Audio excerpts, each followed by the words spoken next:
आपके लिए सबसे इम्पोर्टेंट सीख क्या मिली आपको फौज एज अ फौजी? एक दिनचर्या है फौजी की, एक वेल सेटल्ड दिनचर्या होती है, बिल्कुल वेल सेटल्ड के टाइमिंग के साथ। इतने बजे तक मेरे को ये करना है, इतने बजे तक तैयार होना है, इतने बजे के बाद में मैंने पीटी में जाना है, इसके बाद में मैंने वापस आके तैयार पूरा रूटीन सेट है। एक रूटीन, बिल्कुल एक सेट शेड्यूल्ड रूटीन। बडी कौन होता है और क्या इम्पोर्टेंस होती है एक बडी की फौज में? बड़ी पैर के बारे में मैं ये बताना चाहता हूँ कि जैसे परिवार का मेंबर होता है ना, तो परिवार के मेंबर में जैसे कि कोई भी सदस्य ने खाना नहीं खाया, पानी नहीं पिया, वो किस तरीके से केयर करते हैं, उसको पूछते हैं, हाँ आपने खाना खाया कि नहीं खाया, पानी पिया कि नहीं पिया, आपका तबीयत कैसा है। वो हर चीज, राजरी के एक परिवार है, उस परिवार का बड्डी वो हर चीज अपने बड्डी पैर के साथ में शेयर करता है। फौज में एक बहुत इम्पोर्टेंट एक लाइन यूज की जाती है, नाम नमक निशान। आपके लिए क्या मायने हैं नाम नमक निशान के? जिस देश का मान लो हम नमक खाते हैं, तो हमारा पहला कर्तव्य बनता है कि उसकी सनद को सुरक्षित रखें। दुश्मन में इतनी हिम्मत नहीं होनी चाहिए कि हमारे को नजर उठा के देख ले, फायर करना तो बहुत बड़ी बात रही। और उसके लिए क्या है कि उसको इतना खौफ पैदा हो जाता है कि वो नाम सुनते ही ऑटोमेटिक मतलब उसका दिल मुरझा जाता है। इंडियन आर्मी आ गई, इंडियन आर्मी आ गई, वो चीजें। एक दौर तो वो था कि जो हम आज से लेटर लिख के भेजते थे, और उसमें क्या है कि जो घर से लेटर आता था वो पॉकेट में रखते थे, और बार बार पढ़ के हमारे को ऐसा महसूस होता था कि जैसे सचमुच हमारे मतलब परिवार से ही बात कर रहे हैं। ऐसा उनके लिखी हुई हैंड स्क्रिप्ट देख के एक दिल में बहुत बड़ी खुशी होती थी। वो एक अलग युग था, वो युग बीत गया। परिवर्तन एक सृष्टि का नियम है। हेलो एंड जय हिंद, वेलकम टू शी स्लेज। आज हम एक ऐसे सोल्जर के साथ स्टूडियो में बैठे हैं जो एक शेर के बराबर है। हम बात कर रहे हैं नायब सूबेदार हम्मा राम साहब की, सेना मेडल। और आज हम उनसे बातचीत करने वाले हैं उनकी जर्नी के बारे में, कैसे वो फौज में आए, उनके फौज में रहते हुए उनकी सर्विस के दौरान उनके एक्सपीरियंसेस, और कुछ टेक बैक करेंगे उनसे कि फौज में रह के उन्होंने क्या सीखा और हमारे यूथ को उनका क्या मैसेज होगा। तो टाइम वेस्ट किए बिना let's start the podcast with Naib Subedar Hamma Ram, Sena medal. Welcome to the studio साहब। Thank you. बहुत बहुत आपका स्वागत हमारे शी स्लेज के स्टूडियो में। और अपने बारे में कुछ बताइए। आप राजस्थान से आते हैं। हाँ जी। और कैसे आपका झुकाव फौज में हुआ, आपका बैकग्राउंड क्या है, कुछ उसके बारे में बताइए साहब। मैं राजस्थान जोधपुर का रहने वाला हूँ। मेरे पिताजी एक किसान हैं, जो अभी आज से 2 साल पहले उनका देहांत हो गया। तो मैंने पहले क्या है कि प्रारंभिक शिक्षा गांव में प्राप्त करी, उसके बाद में हायर एजुकेशन मैंने जयनारायण व्यास विश्वविद्यालय जोधपुर से लिया।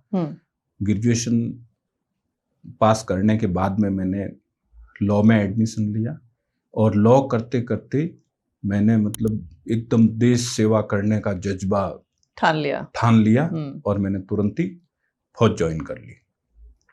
और फौज ज्वाइन करने के बाद में फिर मैंने पढ़ाई भी कंटिन्यू रखा। बाद में एमकॉम मैंने करी फौज में रहते रहते। कहाँ से आपको पता चला कि, क्योंकि ऐसा कहा जाता है कि राजस्थान के हर गांव में हर घर से कोई ना कोई फौजी जरूर होता है, तो क्या आपका इंस्पिरेशन कोई आपके ही परिवार से था, या आपने आसपास अपने मोहल्ले में अपने आसपास लोगों को देखकर आपको इंस्पिरेशन मिला?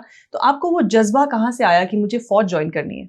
मेरे को क्या है कि मेरे गांव के करीब मतलब 20 फौजी हैं। अच्छा। जो पहले से वो है, और वो भी मतलब सदैव वो है कि भाई बोला कि देश के लिए एक कुछ करने का जज्बा, वो चीज, वो बात करने का उनका ढंग, उनका बोलने का ढंग, काम करने का ढंग, वो चीज उनके लिए मतलब शुरू में से हम देखते हैं बचपन से ही, वो हर चीज पे उनका यही होता है कि सबसे पहले नेशन है, सबसे पहले देश, नेशन फर्स्ट। हाँ, नेशन फर्स्ट, वो चीज वो बोलते हैं। तो वही चीज हमने ठान के मतलब फौज को ज्वाइन किया, और वो चीज हर चीज मतलब एक हमारा ध्येय रहा है कि कोई भी कठिन से कठिन चीज है वो आसान से आसान उसको कैसे वो करना है, बिना बिल्कुल आराम से तसल्ली बख्श, बिना घबराए, वो चीज करने का एक जज्बा शुरू से ही रहा है। उसको मतलब करने के लिए हमने फौज ज्वाइन किया है।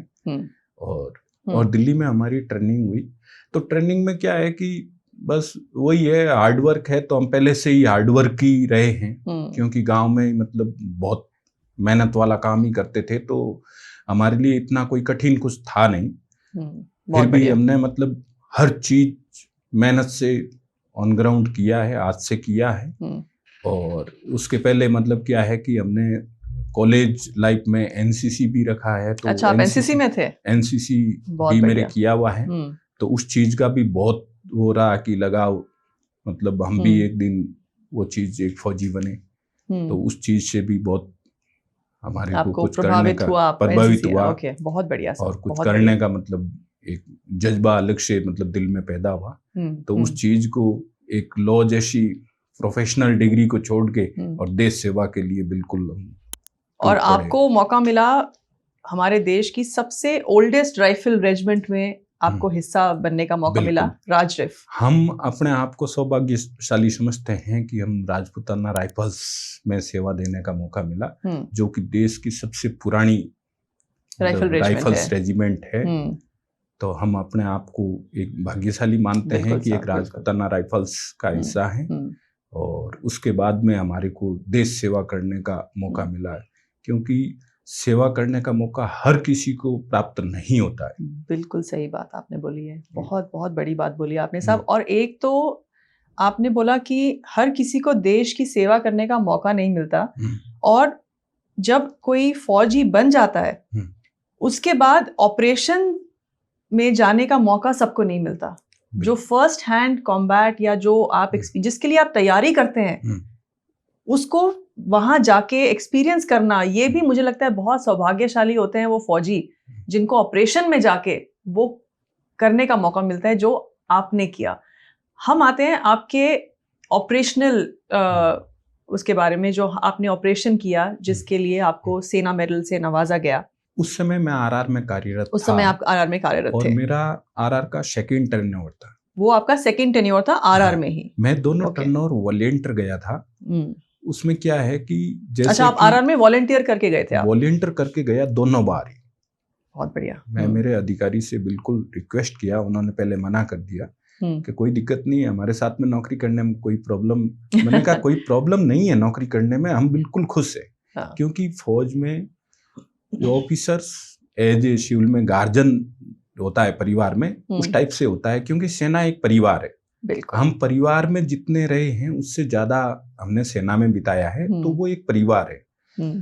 तो उनसे ये बोला है, उनको एकदम से ऐसे लगा, तो मैंने कहा ऐसा कुछ नहीं है, मैं वॉलंटियर वो नहीं है, लेकिन मेरा क्या है कि एक ऑपरेशनल मोटो है, उसको हासिल करने के लिए, कर दिखाने के लिए मैं उधर जाना चाहता हूँ। तो मेरे को मतलब बहुत रिक्वेस्ट करने के बाद भेजा गया। अच्छा। लेकिन क्या है कि पहले टर्नओवर में मेरे को ऐसा मौका नहीं मिला, तो अगेन मैंने दोबारा रिक्वेस्ट की, तो एक बार तो मना कर दिया, लेकिन फिर भी एक बार हो जाए वो। अच्छा, बहुत बढ़िया। फिर दोबारा मैंने वो किया, और दोबारा दूसरे टर्नओवर में मेरे को जाते ही सौभाग्य मिल गया। अच्छा। और उसमें मतलब हमने कर दिखाया कि जो कुछ बताइए साहब, ऑपरेशन के बारे में बताइए, जितना आप बता सकते हैं ऑन कैमरा, कि क्या था ये ऑपरेशन? ये एक जंगल पेट्रोल थी। जंगल पेट्रोल, उसमें क्या है, पहले से खबर थी कि यहाँ पर कुछ आतंकवादी जंगल में छुपे हुए हैं, तो उनको सर्च करने के लिए एक जंगल पेट्रोल भेजी गई। उसमें एक अधिकारी और 7 जवान नियुक्त किए गए। उसमें मैं बतौर पार्टी ट्वाइशी था। अच्छा, क्या रैंक था आपका उस समय? लेफ्टिनेंट था मैं उसमें। था आपका, ओके। और तो उस समय क्या है कि हमारे को बांटा गया सुबह 6 बजे, मतलब हमने पूरा साजो सामान है जो चेक करके, और 6 बजे वहाँ से रवाना हो गए जंगल पेट्रोल के लिए। तो उस दिन करीब 3 फीट बर्फ पड़ी हुई थी। अच्छा। मौसम बहुत ही ज़्यादा खराब था, और विजुअलिटी क्या है कि उस समय जब हम रवाना हुए थे, जब बहुत कम थी, धीरे धीरे जैसे जैसे मतलब दिन निकला, वैसे दिन में कहते हैं नहीं कि रोशनी आई, वो जैंडगे में कहते हैं कि मौसम हर 2-3 घंटे के बाद बदली हो जाता है। सही। कौन सा महीना था सर? कौन सा? फरवरी का महीना था। फरवरी का महीना था। तो उसमें क्या है कि कच्ची बर्फ में मतलब चलते चलते पूरा मतलब पार्टी ने, हाँ बिल्कुल 5 किलोमीटर पार करे हमने, और उसके बाद में नाश्ता वगैरह किया। वहां से क्या है कि हमारी पार्टी को 2 टुकड़ों में तोड़ दिया गया, ऑप्टिम अच्छा। 1 और ऑप्टिम 2। ओके। तो ऑप्टिम 1 की कमान है जो हमारे कंपनी कमांडर साहब थे, मेजर विशाल राघव, जो अभी कर्नल है, अच्छा। उनको दी गई। और पार्टी ट्वाइशी ऑप्टिम 2 मेरे साथ में एक लेफ्टिनेंट 2 सिपाही कर दिए गए। ओके। तो उनको अलग अलग रूट दिए गए। मेजर विशाल राघव की पार्टी रिजलाइन होते हुए काकेदा नाला के साथ साथ नीचे उतरने का मतलब उनका टास्क था। मेरा टास्क था वहां से सीधा छोटे नाला होते हुए काकेदा नाला वाई जंक्शन। इस ऑपरेशन का नाम भी काकेदा नाला ही है, ऑपरेशन काकेदा नाला। हाँ, तो वहाँ ये था। तो उस तरीके से हम क्या है कि मेजर विशाल राघव की पार्टी रिजलाइन को सर्च करते हुए काकेदा नाला के साथ साथ मतलब सर्च करते हुए नीचे आ रही थी। और हमारी पार्टी है जो नाला और आसपास का एरिया सर्च करते हुए, मेरा स्काउट बिल्कुल काकेदा नाला के ऊपर पहुंच गया था। उसके 10 मीटर पीछे मेरा मतलब स्काउट का जो बड्डी था, सेकंड स्काउट, वो था। तीसरे नंबर पे मैं कमांडर था और मेरे पीछे मेरा बड्डी था। ओके। तो उस टाइम अचानक फायर की आवाज आई, भारी तादाद में ऊपर फायर की आवाज सुनी। चंद सेकंड हम बैठे और तुरंत जमीन का जायजा लिया और मैंने डोमिनेट हाइट पे एक पेड़ था, तो दौड़ते हुए मैं तुरंत पेड़ के पीछे चला गया मेरे बड्डी को लेके। हम दोनों डोमिनेट हाइट पे चले गए। जितने में आतंकवादियों ने फायर करके ऊपर वाली पार्टी से उनका मिस इनकाउंटर करने की वजह से मतलब क्या है कि उनसे मिलाप तोड़ने की कोशिश करी और उस नियत से वो काकेदा नाले में कूद गए। तो मेरे स्काउट और उग्रवादियों के बीच में 2 आड़े पेड़ पड़े हुए थे। आड़े पेड़ पड़े हुए थे जो कि एक फुटपाथ के तौर पे एक ब्रिज का छोटा काम कर रहे थे, नाले को क्रॉस करने के लिए। तो उसके परले साइड में वो नाले में जैसे ही उन्होंने किया, तो उन्होंने क्या है कि एक को शिलिंग आर्म करके और मतलब ऊपर फैरन पहन लिया। मेरे लिए अभी एक बहुत बड़ी चुनौती हो गई कि वो सिविलियन है या आतंकवादी है, क्योंकि फायर की आवाज तो सुनी लेकिन इसके बीच में कोई कम्युनिकेशन गैप ना हो जा, इसमें सिविलियन की कोई हानि नहीं हो जा। तो वो आइडेंटिफाई करने के लिए मैंने पहला राउंड उनसे हटके राइट साइड में करीब 1 फीट एक राउंड फायर किया। उन्होंने जवाबी कार्रवाई में एक के बाद एक करीब 32 यूबीजीएल के ग्रेनेड दाग दिए और सैकड़ों की तादाद में फायर कर दिया। जितने में मेरे बड्डी ने नीचे से फायर किया तो उस पर भी बिल्कुल उससे करीब 2 फीट दूर पत्थर के ऊपर पूरा मैगजीन खाली कर दिया। तो मैंने उसको डायरेक्शन दिया कि आप पत्थर के आड़ में बिल्कुल बैठे रहो, आपको कोई टेंशन नहीं है, आपके आसपास कोई परिंदा ही पर नहीं मार सकता, ये मेरा प्रोमीज है, आप चिंता मत करो। तो उसके बीच में वो क्या है कि 2 आड़े पेड़ पड़े थे, उनकी आड़ में वो मतलब उस नाले में उछल कूद कर रहे थे, छुपे हुए थे उसके पीछे। हाँ, छुपे हुए थे। क्योंकि जैसे ही अब वो जैसे छुपे हुए थे तो मैंने तुरंत मतलब मनोहर वारफेयर शुरू कर दिया। फलान सिंह बाएं से, फलान सिंह दाएं से, फलान सिंह सामने से, दिख गया, एकदम से खलबली सी मच गई। हाँ, खलबली सी मच गई। तो उस चक्कर में क्या है कि वो दाएं बाएं जैसे ही मुड़ के देखा, किसी की कौड़ी दिखी तो कौड़ी पर एम्ड फायर किया। तो उस तरह से किसी का हाथ दिखा, किसी का पैर दिखा, मतलब मौका नहीं छोड़ा आपने। तो मौका छोड़ा नहीं। तो हम क्या है कि एक एक राउंड बिल्कुल एम्ड राउंड फायर कर रहे थे और वो अंधाधुंध हमारे पर फायर कर रहे थे। तो उस टाइप से ये कॉमेडी चलती रही। और उसके बाद में क्या है कि नाले में भी आगे क्लिप टाइप की चढ़ाई थी, तो वहां बिना सारे के चढ़ नहीं सकता था। हमारा बिल्कुल असरदार फायर था, तो उस वजह से क्या है कि वो नाले से निकल नहीं पाए। नाले पार छोटी मोटी झाड़ियां, 2-3 पेड़ थे। उसके बाद में एक बंदा उनमें से मतलब जो आड़ा पेड़ पड़ा था उस पे चढ़ के मेरे बड्डी की तरफ कूदने लगा, तो मैंने तुरंत उसके पेट पे गोली मारी और वो वापस ढेर हो गया। अब ये कार्रवाई लगातार चल रही थी। फिर पिछली पार्टी से वापस मैंने फिजिकली कांटेक्ट किया, मेरे बड्डी ने मेरे को फायर सपोर्ट दिया। मैं चलते फायर में नीचे उतर के दूसरी पार्टी में गया। एग्जिट लोकेशन मेरे को पता थी, क्योंकि मेरे सामने जो मतलब वो जो पेड़ आड़ा था उसकी वजह से मेरा मतलब बिल्कुल एम्ड फायर उन जगह नहीं जा रहा। तो इसलिए क्या है कि जैसे मौका लगा वैसे उनको घायल तो कर दिया, लेकिन फाइनल ऑपरेशन को फाइनल अंजाम देने के लिए उस जगह पर मतलब नाले के पार गए। मेजर विशाल की पार्टी से कोऑर्डिनेट करके उनको बताया कि ये लोकेशन है, और उसके बाद में फिर आड़ पकड़ के उन पर दोबारा फायर डालना शुरू किया। तो टोटल कितने टेररिस्ट आपने ढेर किए साहब वहां पर?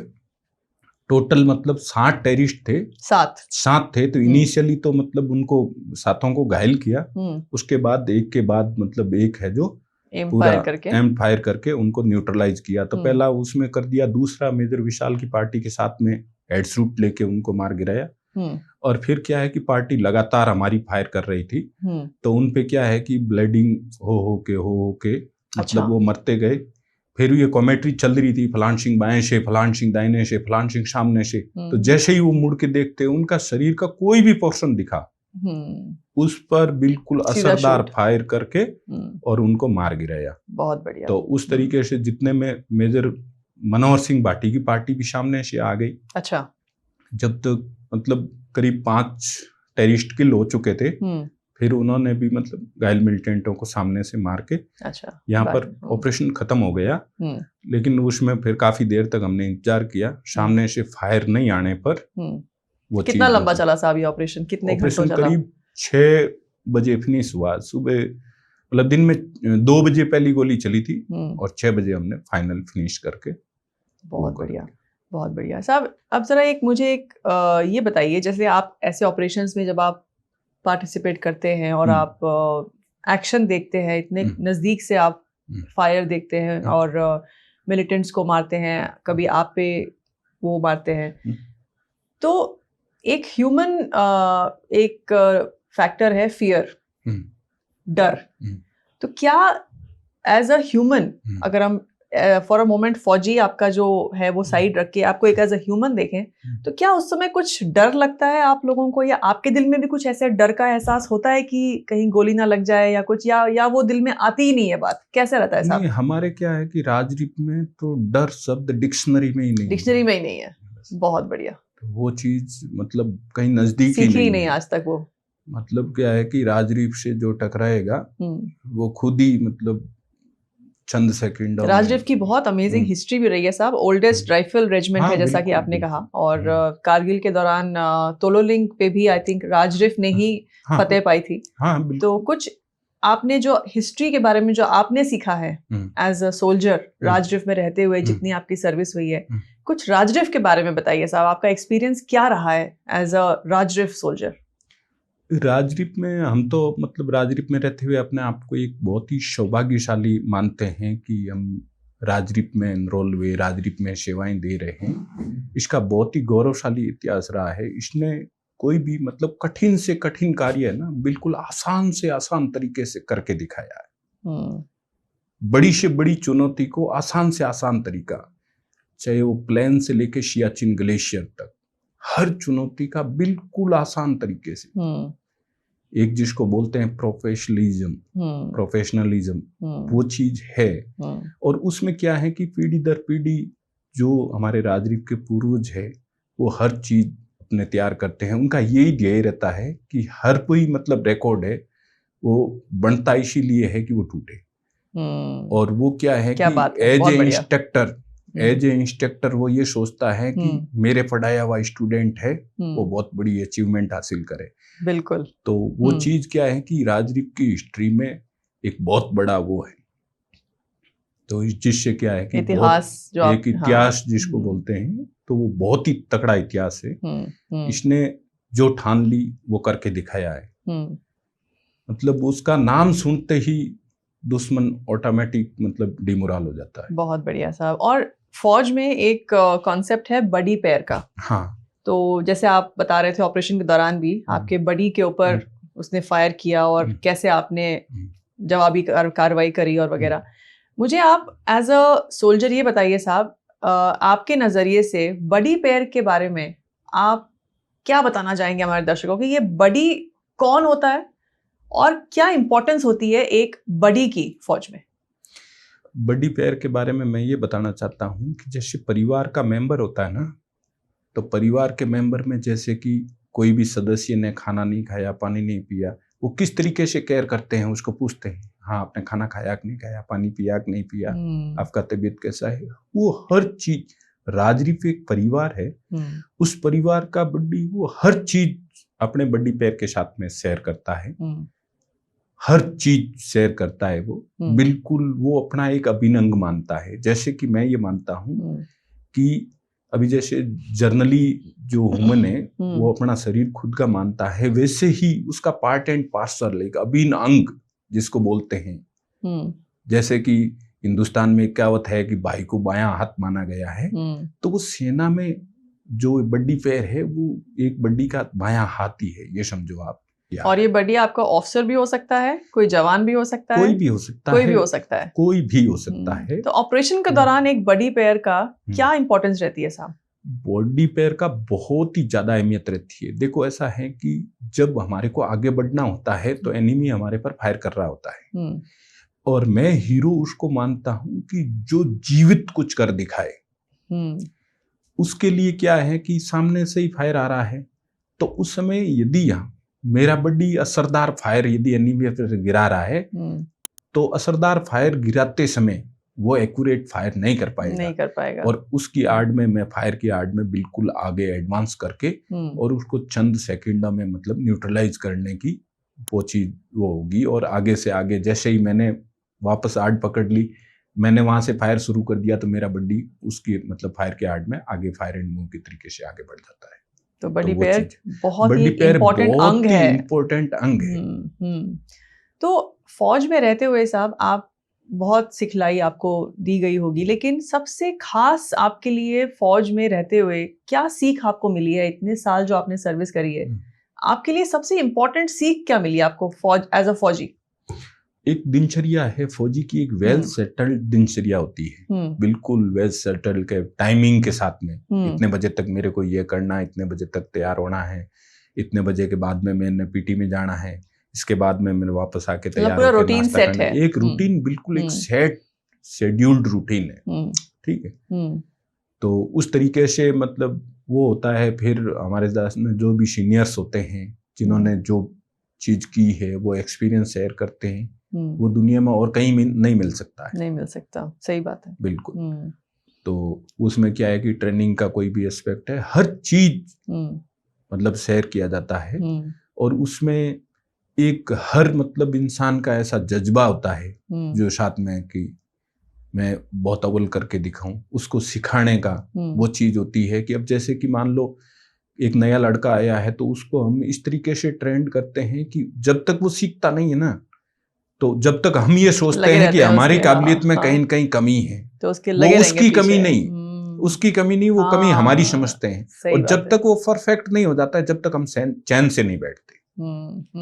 और वही चीज क्या है कि पीढ़ी दर पीढ़ी चली आ रही है। जैसे राजरीफ का इतिहास आपने बताया था, तो वो एक चैन टू चैन जुड़ी आ रही है। तो जैसे आप अपना बचपन याद करें और आज आप जैसे फौज में हैं, तो ट्रेनिंग ने आपको किस हिसाब से क्या बदलाव लेकर आया? ट्रेनिंग आपके अंदर फौजी बनने के बाद और फौजी होने से पहले, इन दोनों एस्पेक्ट्स में आपको आज क्या फर्क दिखाई देता है? आप पहले क्या थे और आज आप क्या हैं? क्या फर्क दिखता है आपको उसमें?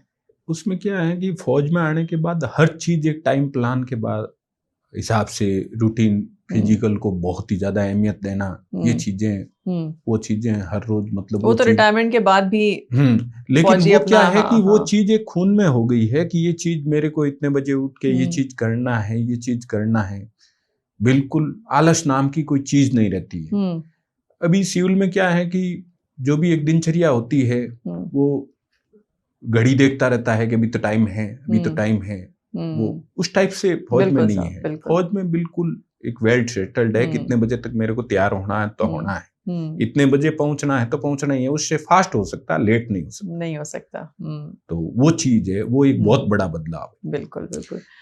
और जैसे फौज में एक बहुत इंपॉर्टेंट एक लाइन यूज की जाती है, नाम नमक निशान। आपके लिए क्या मायने हैं नाम नमक निशान के? मतलब क्या है कि इसमें जैसे कि जिस देश का मान लो हम नमक खाते हैं, तो हमारा पहला कर्तव्य बनता है कि उसकी सनद को सुरक्षित रखें। दुश्मन में इतनी हिम्मत नहीं होनी चाहिए कि हमारे को नजर उठा के देख ले। फायर करना तो बहुत बड़ी बात रही, ठीक है। और उसके लिए क्या है कि उसको इतना खौफ पैदा हो जाता है कि वो नाम सुनते ही ऑटोमेटिक मतलब उसका दिल मुरझा जाता है। इंडियन आर्मी आ गई, इंडियन आर्मी आ गई, वो चीजें हैं, ठीक है। तो उसमें मतलब एक नाम से, एक जो पिछले किए हुए कार्य हैं उनके हिसाब से बिल्कुल वो चीजें खौफ के तौर पे एनिमी देख रहा है।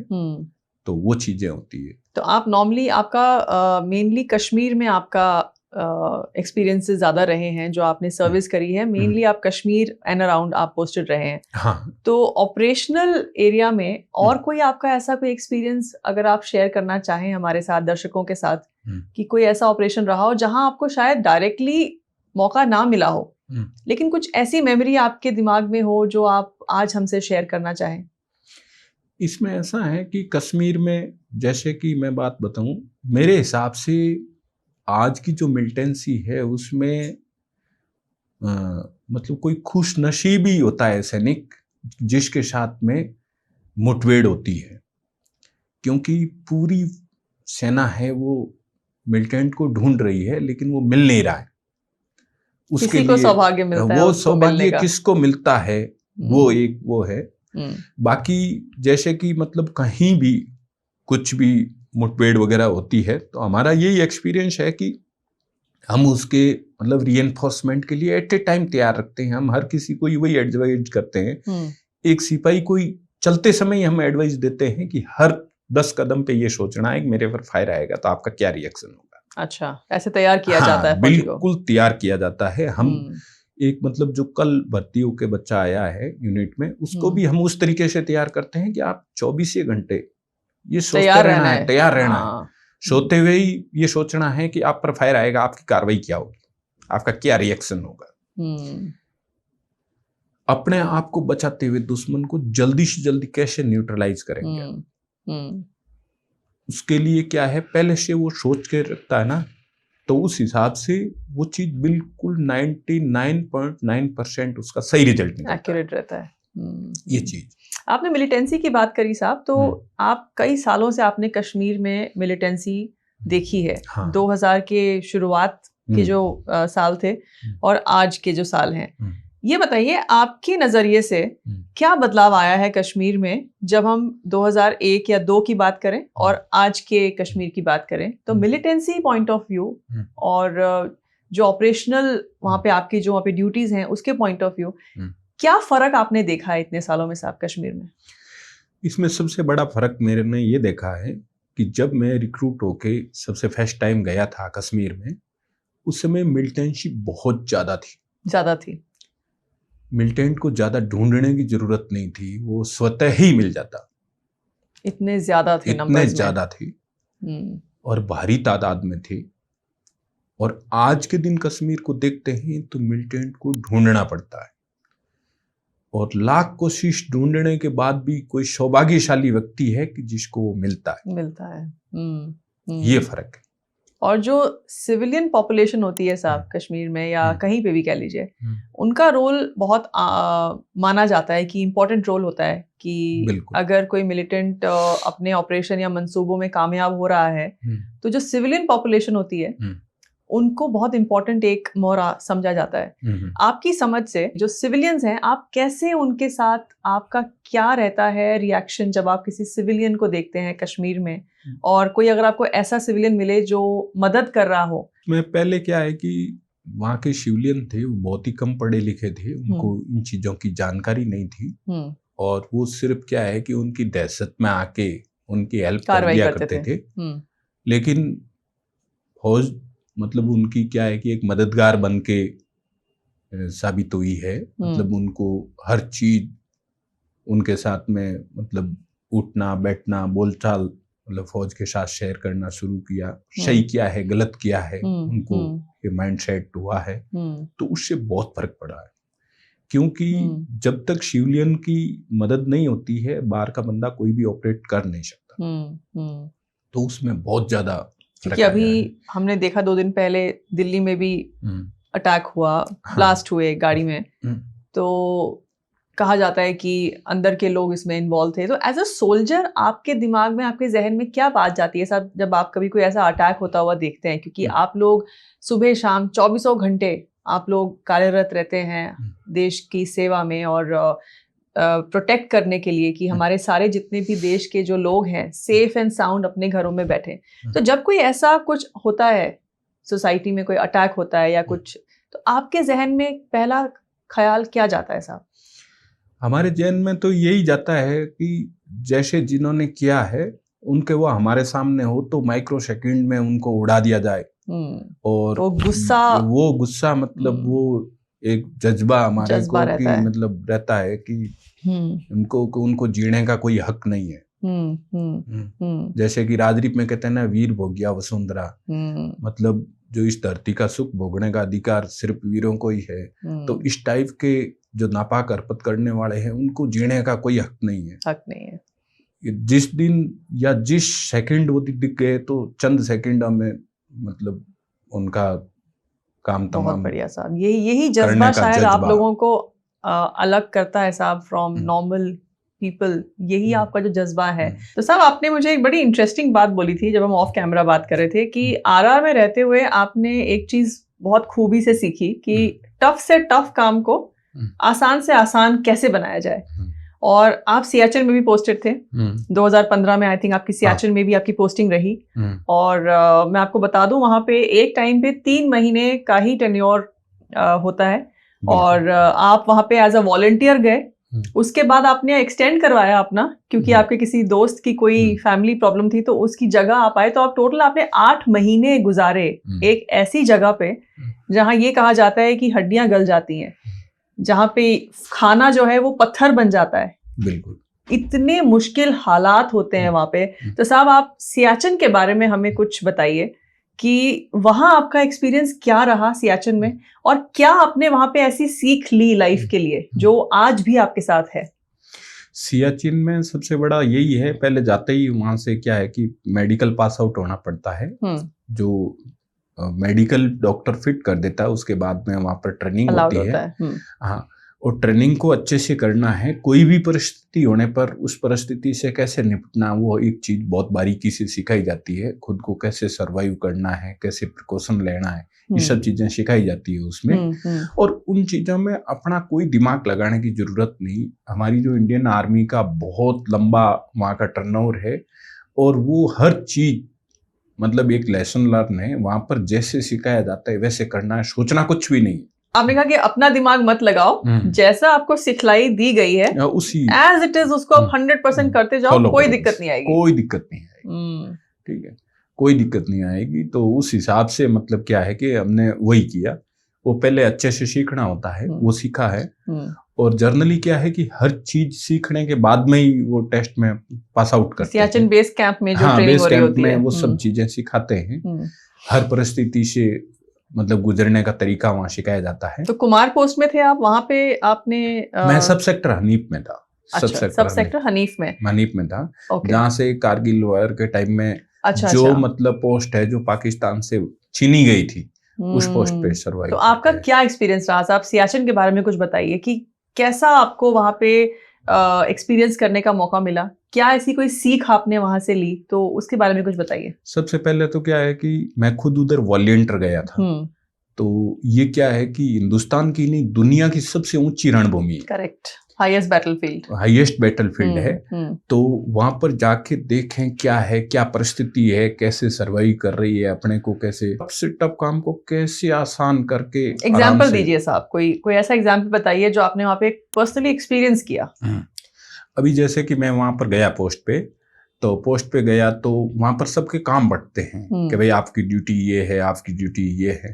तो वहां पर मेरे को सबसे जो टफ काम था वो ये लगा कि भाई जैसे कि मान लो 15 लोग हैं यहाँ पोस्ट पे, तो वहां पर टोटल मतलब पानी का कंजप्शन है वो एक बंदे को दिया जाएगा जो लेके आएगा वहां पोस्ट के लिए। मतलब कैरी करना है पानी ऊपर तक, पोस्ट तक। मतलब 20 सीढ़ी वर्टिकल, बोलने में आसान लग रहा है 20 सीढ़ियां, लेकिन ये दुनिया की टफेस्ट क्लाइंब होगी। तो बिल्कुल उसको क्या है कि जैसे कि चेस्ट हार्नेस, शीट हार्नेस के साथ में एंकर करके उसमें मतलब सीढ़ी के साथ में रॉप होता है। तो उसमें अभी वो भी दोनों मतलब एक साथ चेंज नहीं कर सकते। ऑलमोस्ट कितना भार होता होगा साहब पानी का जो आप कैरी करते थे? 20 लीटर का जरीकन जैसे कि, तो उस तरीके से वो पीठ पे लेके। और वहाँ 20 किलो भी आपके कुछ नहीं तो 80 किलो के बराबर होते होंगे। हाँ बिल्कुल। तो उस तरीके से वो मतलब लेके आना, तो वो चीज चूज की। और फिर मैंने ये कहा कि मतलब ये चीज इतना ऊपर से लाएं और हमारे पास बर्फ ऑलरेडी नेचुरली है, तो टीन सीट थी उससे मतलब जुगाड़ बना के। और मैंने वहां पर ऐसा मतलब सूर्य से डेली 1000 लीटर पानी बन जा, उस टाइप का वो करके, अच्छा, और कुक हाउस वगैरह के लिए वहीं के प्रोवाइड करवा दिया, और पीने के लिए नीचे का मतलब 20 सीढ़ी नीचे से फ्रेश पानी लाके और उनको बहुत प्रोवाइड बढ़िया। कर। मतलब पानी अपने आप वहाँ पे मेल्ट हो जाए, बर्फ हाँ, मेल्ट हो जाए, तो हाँ, वो पानी का आपने इंतजाम किया, बिल्कुल। और 20 हाँ, सीढ़ियाँ चढ़ के आप पीने का पानी लाते पीने थे, का पानी डेली और ये आप लाते डेली थे। करते थे? डेली 8 महीने तक ये मेरा रूटीन था। और उसके वाओ। बाद में क्या है कि अपना नित्यक्रम के कार्यों से निवृत्त होके ओपी बाबा की मतलब माला पहनना, योगा करना, ये सब चीजें हम करते थे। अच्छा। वो खेलना, उस तरीके से हमारे को मतलब बहुत ही अच्छा, वो मेहनत की मेहनत हो जाती है, और वो सब चीजें तो बहुत मतलब अच्छी अगर लगी। आज हम यहाँ बैठ के तसल्ली से बात कर रहे हैं, आप बच्चे, आपके बच्चे स्कूल जा रहे हैं, आप लोग पार्टी कर रहे हैं, तो ये फ्रीडम फ्री में नहीं आ रही है आपके पास। ये आपके लिए जानना बहुत जरूरी है कि ये फ्रीडम का प्राइस कोई पे कर रहा है वहां बॉर्डर पे खड़ा हुआ। तो आप लोगों को बहुत रिस्पेक्ट है, बहुत इज्जत है दिल से, पूरे नेशन की तरफ से। थैंक यू सो मच ये इन्फॉर्मेशन हमसे साझा करने के लिए।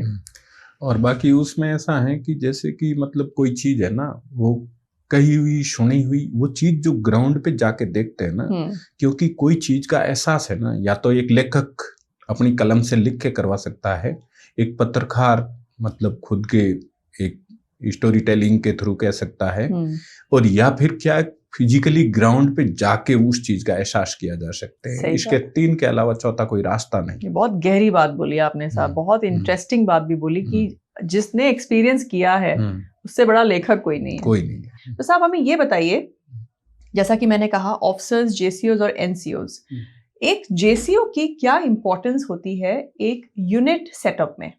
किस हिसाब से एक जेसीओ साहब को ड्यूटीज दी जाती हैं, और क्या इंपॉर्टेंस होती है जब वो एक जेसीओ रैंक पे पहुंचते हैं?